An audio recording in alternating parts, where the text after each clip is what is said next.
Haleluya. Apostle K. Nataka nikusalimia tena ikiwa tarehe 23 mwezi wa 8 2026. Nikwambia kwamba Mungu ni mwaminifu siku zote na atakuwa Mungu. Ametulinda na shukuru kwa ajili ya nafasi hii na majira haya na masaa haya. Kwako na hata kwangu. Ukiweza kutazama video hii tafadhali like and share naye Mungu atakubariki na atakuinua. Niko na ujumbe ambao ni wa Mwenyezi Mungu. Sitaki kwenda sana, sitaki kutuma muda lakini tafadhali naomba please follow Apostle K. Naye Mungu atakubariki na atakuinua.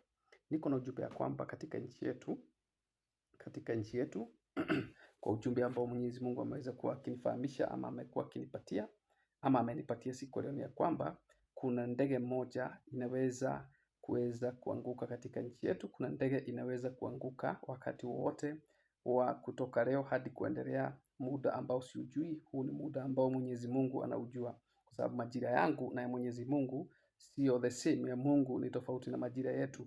Yaweza kuwa wewe umegoja leo ama ugoje kesho, lakini ije baada ya mwaka ama baada ya miezi ama baada ya masiku. Kwa hivyo huu ni wakati wa Mungu, na huu ujumbe kile kitu kinafanya niweze kuleta ni ya kwamba nataka tukaweze kusaidiana kuomba,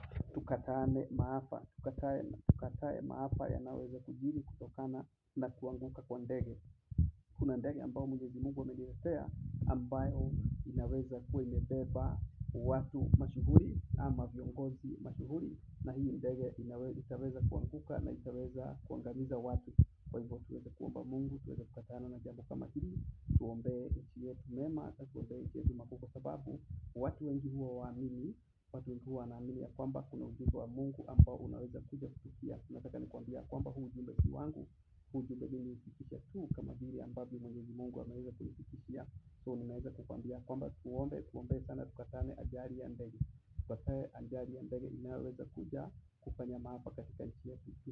Tusipoteze uhai wa mtu yeyote, hata kama ni mbaya, hata kama ni mzuri, hata kama ni mwanasiasa, hata kama ni nani. Tuombe sana tukatane na hiyo maafa ambayo inaweza kuza mtu mmoja pale katika serikali, katika jina la Yesu. Na tukiweza kusaidiana kuomba na kushirikiana, Mungu akubariki na kuinua katika jina la